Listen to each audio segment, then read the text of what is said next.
savez, c'est des paresseux qui viennent s'asseoir à l'église pour dire que je sers Dieu, c'est sur 7.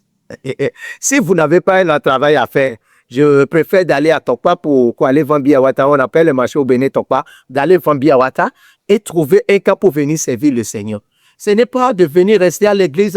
Si vous voyez des jeunes dans l'église et que les jeunes prennent le temps et avec leur diplôme, ils viennent prendre le PC, s'asseoir à l'église du matin pour rester sur PC et dire qu'ils sont venus pour servir Dieu. Renvoyez-les de l'église.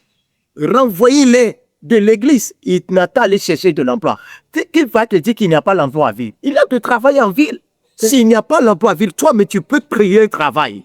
Maintenant, lorsque tu crées un travail pour toi-même, d'abord, il faut savoir que le travail est bien là. Et lorsque tu crées un travail et le travail est là, voici ma planification, mon plan d'affaires de mon travail et mon plan de service avec Dieu. Okay. J'ai mon temps pour servir Dieu, j'ai mon temps pour mon travail. Mais tu ne peux pas être prêt pour les 7 jours pour servir Dieu. Dieu ne va même pas te récompenser dans ça là. Lumière digitale, le podcast. Chers amis, bonjour. Nous nous retrouvons encore une fois pour notre émission, comme vous le savez. Et nous vous souhaitons déjà bonne écoute parce que ça va être très bien aujourd'hui. Nous avons le pasteur Dochi, Vion, que certainement vous ne connaissez pas. Il y en a certainement d'autres qui le connaissent. Mais nous allons lui laisser aussi le temps de se présenter. Pasteur, comment vous allez? Ça va bien. Nous sommes très ravis de vous recevoir dans notre émission de ce jour. Nous vous souhaitons la bienvenue. Merci. Nous allons parler d'un thème qui anime les débats. Que ce soit dans nos églises, que ce soit... je veux parler des églises évangéliques, bien sûr. Et nous avons eu des échos. Nous nous sommes dit, pourquoi ne pas faire une émission là-dessus pour clarifier les choses. C'est que généralement dans les chorales ou dans les groupes à l'église, dès qu'un chrétien trouve de boulot, c'est que le problème commence, les manques, les absences à la répétition, le service à l'église en prend un coup. Nous nous sommes dit, est-ce que ça devrait être le cas? Est-ce que c'est la norme? Est-ce que c'est bon de le faire ainsi? Est-ce que nous devons privilégier l'œuvre de Dieu par rapport à notre profession ou vice-versa? Et c'est pour cette raison que nous avons invité le pasteur, notre pasteur d'ailleurs, pour nous parler de long en large, puisque naturellement lui aussi il a été chrétien et je dirais jeune, il a servi dans la chorale, il a servi dans les protocoles, il a fait beaucoup de choses avant d'être là où il est actuellement. Et nous avons un cas pratique, puisque c'est un frère qui s'est rapproché de nous et qui nous l'a confié. Et c'est ce cas, nous allons lui exposer et partir de là pour la suite de l'émission. Mais avant, il faut que le pasteur se présente pour ceux qui ne le connaissent pas. Alléluia. Oui, je les nomme le pasteur Amoussou de Jimavillon. Je suis pasteur de l'église de la Chapelle internationale des vainqueurs, pratiquement précisément au Bénin, sur une station appelée une chapelle des vainqueurs à Kassato. Aussi, je suis aussi président d'une association, d'une organisation, d'une société qu'on appelle Cédidrac Boucher. Nous travaillons sur l'entrepreneuriat. Le pasteur est aussi entrepreneur. Que toute la gloire soit à Dieu. Amen. Je vous lis l'histoire rapidement. Le frère dit, je suis un jeune diplômé longtemps au chômage. Et pendant cette période, je me suis pleinement investi dans le service à l'église, notamment dans la chorale. Mais récemment, j'ai trouvé un travail, une vraie réponse à mes prières. Depuis, mon emploi du temps est devenu plus chargé. Je rate parfois les répétitions et il m'arrive même de travailler certains dimanches. Dans ce contexte, plusieurs voix s'élèvent autour de moi. Première voix, mon pasteur pense que je relâche ma ferveur spirituelle et que le travail est devenu une excuse. Le maître choral va plus loin. Selon lui, ce travail vient du diable et je devais carrément démissionner. Mais ma famille et moi voyons plutôt là une bénédiction de Dieu et que cette opportunité, elle est venue de Dieu, fruit de nos prières constantes et ardentes. Le frère donc pose la question. Je suis donc partagé entre la fidélité à mon engagement à l'Église et ma responsabilité professionnelle que j'assume maintenant. Il dit, pasteur, vos avis m'aideront à mieux comprendre. Et donc, c'est sur cette histoire réelle, c'est sur cette histoire que nous allons aller et amener le pasteur à nous expliquer en tant que chrétien que devrait être notre comportement lorsque nous nous trouvons dans un cas pareil. Dois-je me frustrer parce que chrétien, j'ai trouvé un emploi? Ou qu'est-ce que je dois faire pour être en de bons termes et avec Dieu et avec les hommes? Pasteur, nous allons vous laisser la parole et la première chose que le frère cherche à savoir est-ce que servir Dieu doit forcément primer sur mon travail en tant que professionnel? Je remercie le Seigneur de sa grâce. Et j'aimerais beaucoup mettre l'attention de beaucoup de personnes sur ce sujet. Ce sujet n'est pas seulement basé sur un chrétien, mais c'est un sujet général. Et si vous êtes un fils et vous êtes écolier ou bien étudiant, et que vous êtes sur la responsabilité de votre parent aussi, et que vous vous basez sur votre travail, dans votre étude, et vous abandonnez les responsabilités de la maison, c'est-à-dire que d'abord, vous ne serez plus un enfant acceptable devant votre parent. De même aussi pour l'Église. Lorsque nous regardons le cas de l'Église, vous êtes un serviteur dans la maison de Dieu. Ce n'est pas le pasteur qui est serviteur. Toute personne qui est engagée dans un groupe est un serviteur de Dieu. OK. Donc, lorsque vous servez dans la maison de l'Éternel, vous priez le Seigneur que le Seigneur vous donne un travail. Et vous avez la grâce d'avoir le travail. Ce qu'il faut comprendre, ce n'est pas que le travail devienne le travail de Dieu. C'est que ce n'est pas d'avoir le travail et abandonner l'œuvre de Dieu. Mais vous devez mettre Dieu à la priorité de ce travail. C'est ça qui est important. Si vous ne mettez pas Dieu dans votre travail, vous n'aurez pas le temps de pouvoir servir Dieu. Et vous devez comprendre que vous ne pourrez pas abandonner le travail et utiliser tout votre temps resté à l'église. Ce n'est pas ça le service de Dieu. Donc, ce n'est pas un choix. On ne choisit pas l'autre et au détriment de l'autre. Non. Il faut arriver à faire l'équilibre. À faire l'équilibre de deux. OK. Donc, si vous servez Dieu et vous prenez tout votre temps à servir Dieu en disant que vous servez Dieu et vous n'avez pas de travail, à quoi vous utilisez pour prendre votre responsabilité? Le travail que Dieu vous donne, c'est une responsabilité aussi. Et vous devez être responsable de ce travail. Et parce que c'est ce travail qui vous nourrira, qui vous permettra à prendre soin aussi de ceux qui sont autour de vous. Maintenant, vous servez Dieu. Vous êtes à l'église et tout le temps, vous prenez votre temps à servir Dieu. Et un jour, Dieu vous donne un travail et que vous prenez maintenant, vous voyez que ce travail est un travail de diable. Et maintenant, on vous dit d'abandonner le travail. Maintenant, tu serves Dieu, mais tu n'as pas l'argent. Quelqu'un vient auprès de toi pour demander de l'argent. Qu'est-ce que tu dis? Tu as dit que le Seigneur te bénisse. Ce n'est pas le Seigneur te bénisse qui va faire rassasier la personne. Mais ton travail et l'œuvre de Dieu doivent être unis.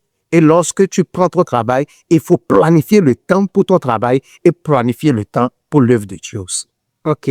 Prenons le cas de l'histoire qu'on a lu tout à l'heure. Le frère dit que son maître choral lui dit, tu dois démissionner parce que certainement ce boulot-là vient du diable. Qu'est-ce que vous avez à dire à ce frère-là? Oui, si je serve le Seigneur et que Dieu me donne un travail et que mon leader de la chorale me dit d'abandonner le travail, que c'est le travail de Dieu, aucun travail n'est du diable. Aucun travail n'est du diable.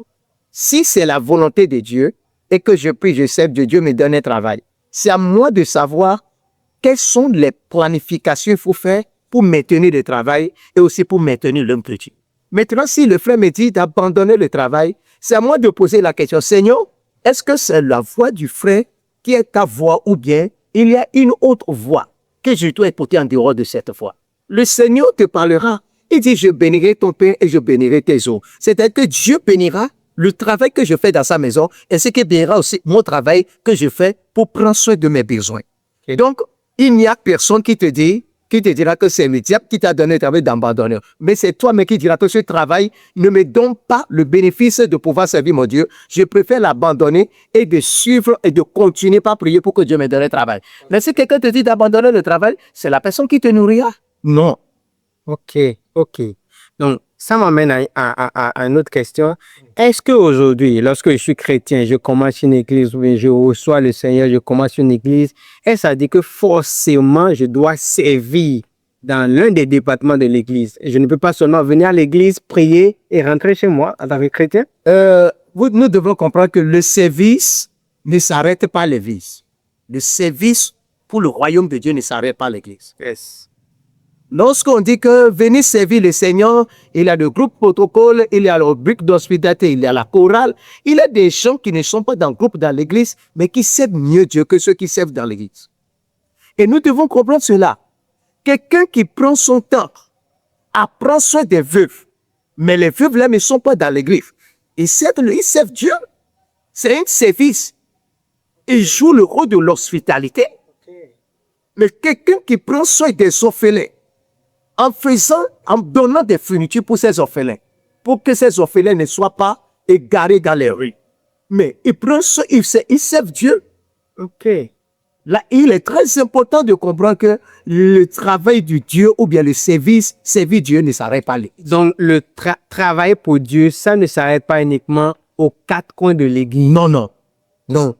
Dire que je sers à l'église, hein, je suis dans la chorale, je suis dans le protocole, ça ne dit pas que quelqu'un qui aide, par exemple, les gens au dehors ne sert pas Dieu. Ils servent Dieu.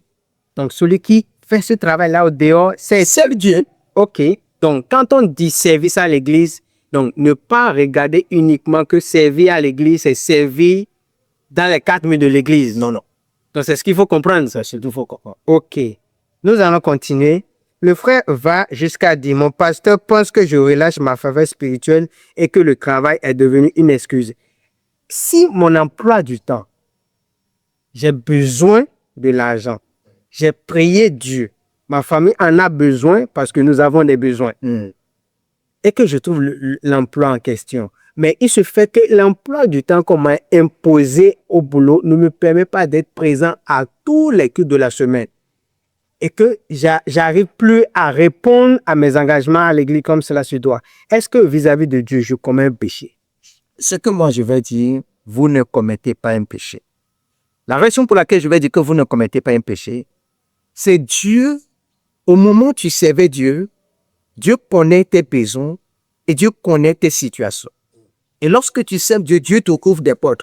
Et lui-même, il a dit par sa parole que moi, les derniers, vous me servirez et je bénirai vos pères et vos os. Et il a dit dans Matthieu 6, verset 33 que, et il a dit quoi? Cherchez premièrement le royaume des cieux et sa justice. Et les choses vous seront données par des cieux. Maintenant, si je sers Dieu, Dieu me ouvrira des portes. Et si Dieu me ouvre les portes de travail, et j'ai le travail, je dois comprendre que ce travail que Dieu m'a donné, c'est un travail qui venant de lui-même, qui venant de mon service que je fais dans la maison de Dieu. Maintenant, si j'ai le travail, et le travail m'empêche de ne plus servir dans un groupe, je verrai maintenant le programme de mon travail pour honorer mon patron, pour honorer l'engagement de ce bien que Dieu m'a donné comme bénédiction, pour l'honorer aussi, parce que si tu ne respectes pas ton travail, tu seras privé aussi de travail.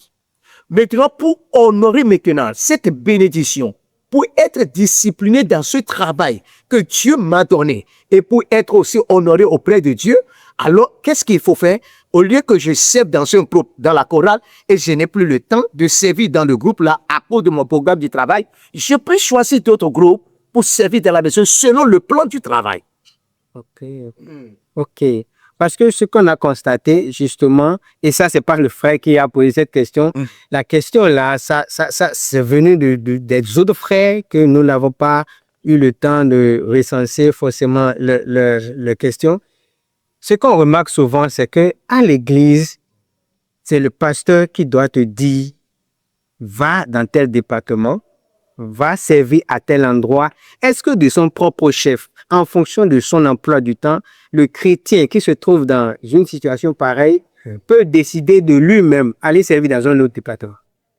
Oui, moi, je disais que le travail, je dirais que c'est une volonté. OK. On n'oblige pas quelqu'un à servir. Si quelqu'un t'oblige à servir dans un groupe et que tu n'as pas le talent, le don de ce groupe, tu as comme un poids pour le groupe. OK. Tu as comme un poids pour le groupe. Mais lorsque vous venez dans une église et vous êtes dans l'église et que vous voyez dans le service. Pourquoi même, allez, je vais donner un exemple. Pourquoi lorsque l'enfant fréquente, il est sur les bancs jusqu'à aller à l'université. Est-ce que le filière que l'enfant choisit là, est-ce que c'est quelqu'un qui le choisit? Vous allez voir que même si on impose à l'enfant n'arrive pas à s'en sortir dans ce filière. Mais lorsque l'enfant même dit que c'est ce filière que je vais choisir, vous allez voir que cela vient de son cœur. Là, ce qui est bon, c'est que le travail que la personne veut faire dans la maison de Dieu vient de son cœur. Lorsque cela vient de son cœur, Dieu l'aide, il prend soin de ça avec amour, avec joie. Wow, merci pasteur. L'autre question que votre réponse m'amène à poser, c'est que généralement, lorsque nous quittons de ces groupes-là, parce que ça ne nous arrange plus côté emploi du temps, pour la plupart du temps, les leaders de ces groupes nous perçoivent comme des rebelles. Je vais vous donner un exemple. C'était en 2002, lorsque j'avais reçu Christ comme mon Seigneur et Sauveur personnel. En 2003, je suis descendu à Cotonou. C'est là que j'ai commencé la chapelle de vainqueurs parce que c'était au temps de la cellule de maison que j'ai donné ma vie à Christ. Mais en descendant à Cotonou, en 2003, j'ai redonné un peu ma vie à Christ parce que je veux que le zèle là brûle en moi. Okay. Parce que je veux connaître qui est Christ véritablement. Donc, je me jette dans les choses pour connaître véritablement où le prix se trouve. Et après, j'ai compris que le prix, c'est dans la parole. Mais dans toutes ces choses, j'étais zélé et j'étais dans l'accueil. Et dans l'accueil, je travaillais farouchement. C'est que je le faisais avec joie. Et même le rangé dans lequel on me dépose, si le rangé est rempli, je suppliais à ceux qui sont près de moi que je peux travailler avec eux et je leur dis, asseyez-vous, je vais faire du travail à ta place. Et je fais du travail avec enthousiasme. Mais qu'est-ce qui est arrivé en 2005, je voudrais commencer l'apprentissage. Et plus à suivre ma responsabilité du groupe de l'accueil. Ça fait que je n'arrive plus régulièrement dans le groupe pour travailler les dimanches. Et c'était difficile pour moi, même je me suis gêné. Un jour, j'ai décidé de rentrer dans le groupe d'évangélisation. Et dans le groupe d'évangélisation, et j'ai profité aussi pour le groupe d'intercession parce que j'ai vu que ces deux groupes me donnent la seule méthode de pouvoir servir Dieu. Et lorsque je suis rentré dans le groupe, je n'ai pas changé de doctrine. Je n'ai pas changé Dieu. Je n'ai pas changé pasteur. Mais je suis toujours dans l'église et je continue par montrer mon zèle à Dieu. Et c'est Dieu que je sers, je ne sais pas pasteur, ni aucun leader. Donc, aucun leader ne pourra pas me culpabiliser, me condamner parce que j'ai changé de groupe. C'est mon alliance avec Dieu. Wow. Merci, pasteur. Merci beaucoup. Donc, on peut, en fonction de son emploi du temps, à un moment donné, décider de ne plus faire partie d'un groupe, mais au profit d'un autre groupe. C'est ça. OK. Donc, ce n'est que comme ça que l'équilibre en emploi et travail pour Dieu peut se trouver. C'est ça. Ah, que Dieu vous bénisse, pasteur. Nous allons continuer. Et tout à l'heure, vous disiez qu'il n'est pas forcément dit qu'il faut être à l'église 7 jours sur 7 pour montrer à Dieu qu'on le serve. Mais comment justement arriver à servir Dieu intensément sans être à l'église 7 jours sur 7 et avoir quand même l'impression qu'on sert Dieu? Vu que l'endroit où nous pensons servir Dieu, c'est l'église.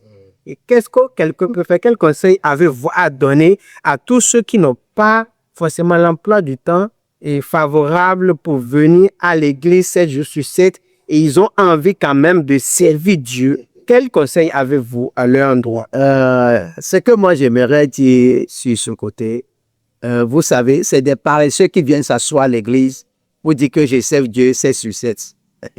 Si vous n'avez pas un travail à faire, je préfère d'aller à Tokpa pour aller vendre Biawata. On appelle le marché au Bénin Tokpa, d'aller vendre Biawata et trouver un cas pour venir servir le Seigneur.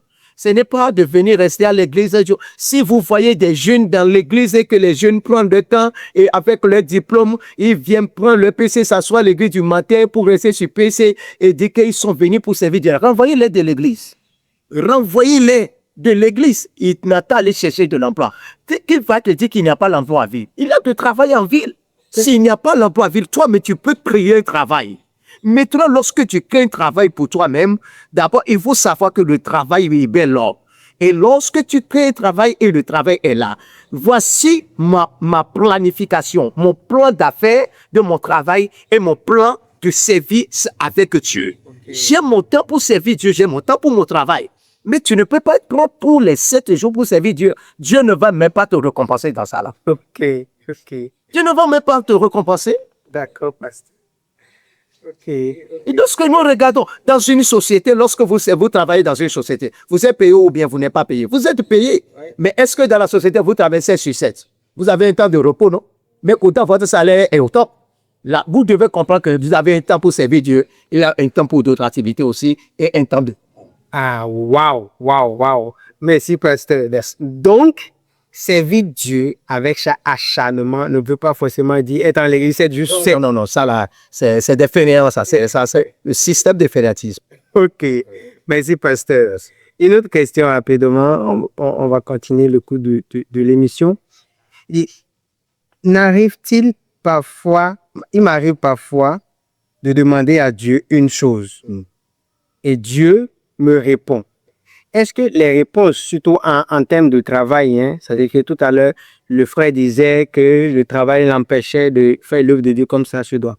Est-ce que, après avoir prié, demander du travail à Dieu, et Dieu nous donne ce travail, est-ce que le travail, la fruit, soi-disant, de nos prières, doit être encore interprété comme venant peut-être du diable? C'est-à-dire que j'ai prié, Dieu m'a répondu. Je dois considérer d'office que ce que Dieu m'a donné comme travail là, c'est de la part de Dieu. Ou dois-je encore faire d'autres prières ensuite? Vous savez, la Bible déclare dans Deutéronome 30, verset 19, il dit, je mets devant toi la vie et l'avant, la malédiction et la bénédiction. N'est-ce pas? C'est la Bible qui le dit. Et nous devons comprendre que si je trouve quelque chose, je prie, je trouve quelque chose qui ne m'avantage pas, c'est à moi d'abandonner. Ce n'est pas de dire que le diable n'a rien à te donner, mais c'est Dieu qui donne. Et tout ce que Dieu donne est bon. Dieu ne pourra pas te donner une mauvaise chose qui va peser sur toi, qui va te dédommager ta vie, ou bien qui va te créer des soucis.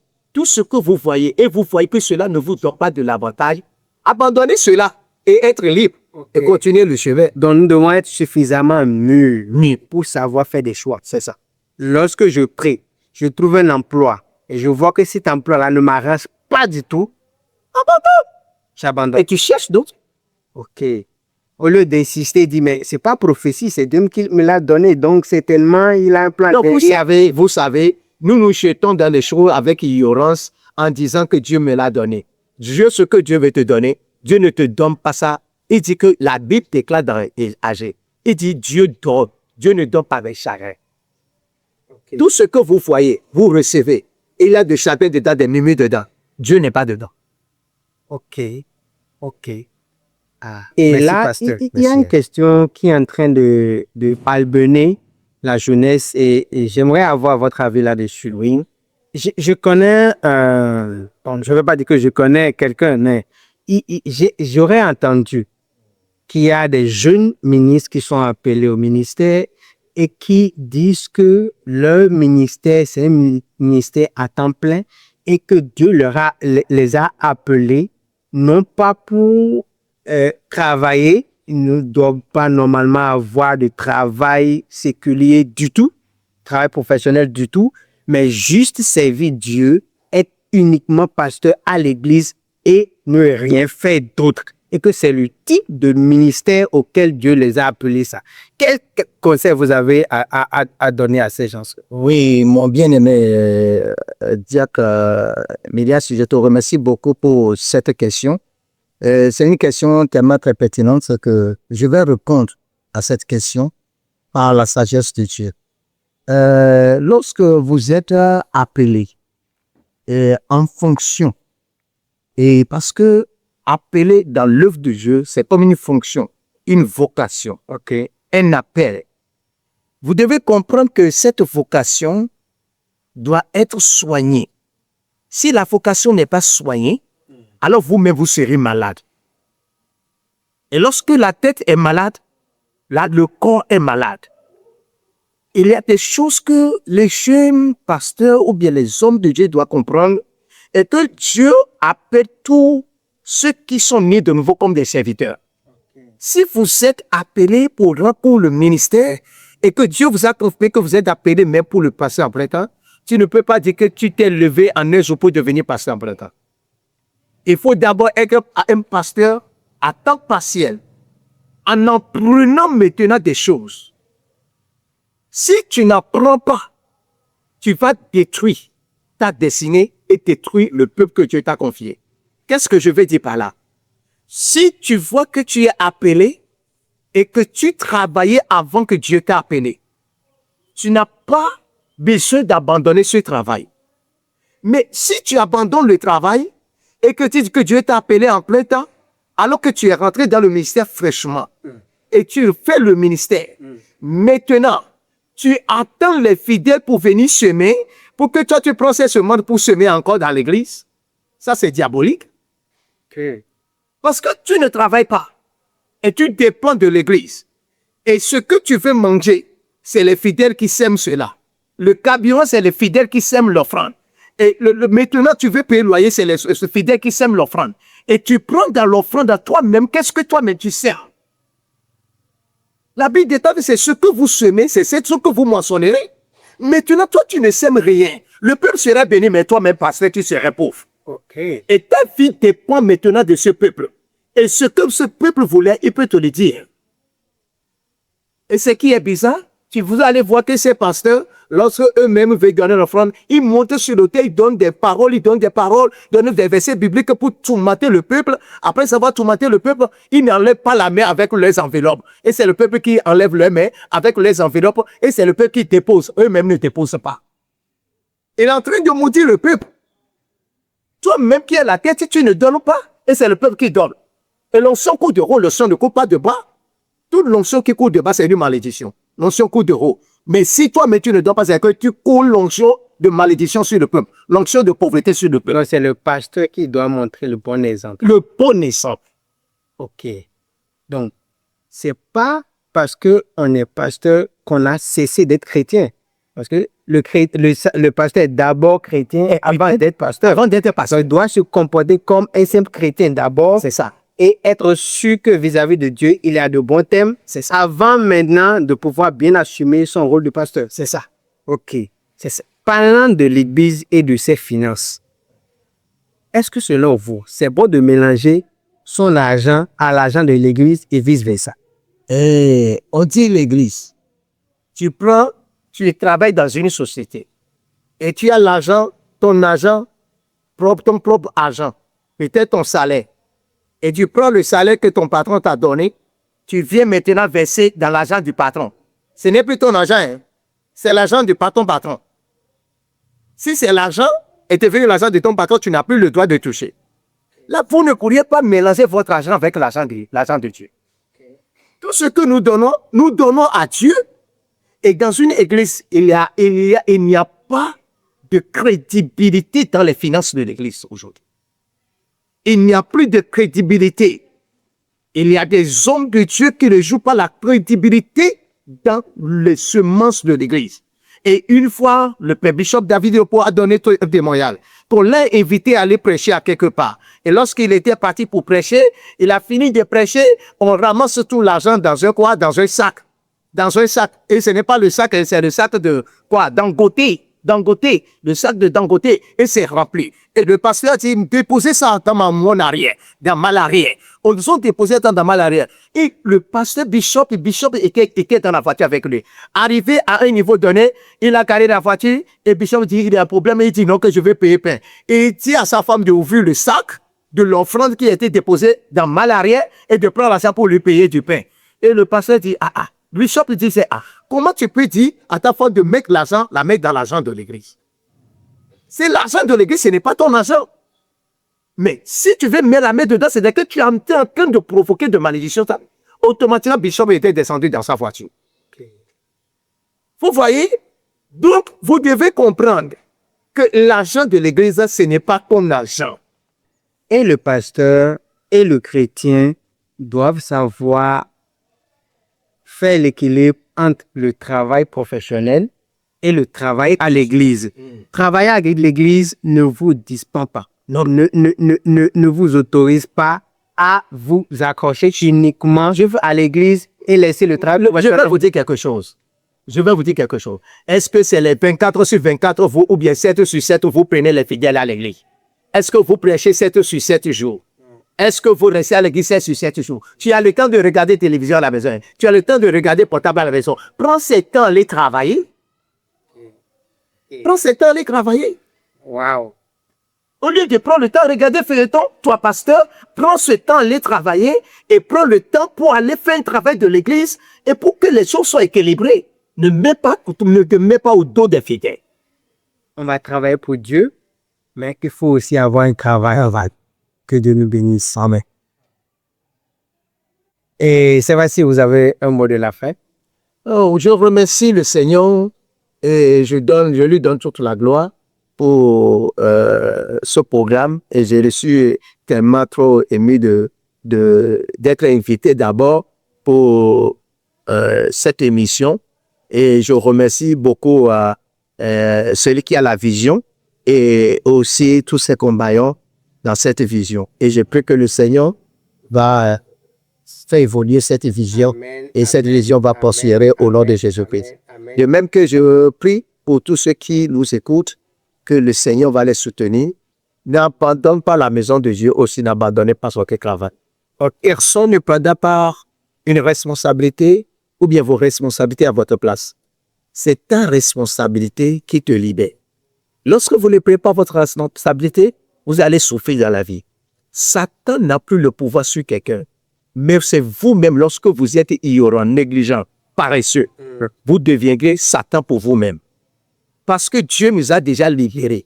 Et la Bible déclare que vous connaîtrez la vérité et la vérité vous affranchira. Et Romains 8, verset 1 dit que il n'y a plus de condamnation pour ceux qui sont en Christ. Si nous connaissons que nous avons un Dieu, soit dans le monde, soit en Christ, et nous connaissons que nous avons un Dieu, et c'est ce Dieu qui a créé les cieux et la terre, nous sommes libres, nous ne sommes pas sous condamnation. Là, ne te laisse pas culpabiliser par l'histoire de quelqu'un, mais focalise-toi sur Dieu et aie confiance en Dieu et tout changera dans ta vie au nom de Jésus. Ah, merci, pasteur. Nous rendons la gloire à Dieu. Merci infiniment pour avoir accepté de nous accueillir. Que Dieu vous bénisse infiniment. Merci. Chers amis, nous sommes au thème de notre émission et nous vous disons infiniment merci pour vos likes, pour tous ceux qui s'abonnent. Nous vous disons infiniment merci. Nous sommes reconnaissants d'autant plus que nous croyons sincèrement que ces explications que le pasteur a données ont certainement trouvé écho dans nos vies. Et nous croyons aussi, nous pensons que vous avez aimé et que vous allez désormais vous abonner. Merci d'activer la cloche et de ne pas oublier de cliquer en bas « J'aime ». Ça va nous encourager à continuer. Que Dieu nous bénisse. À la prochaine.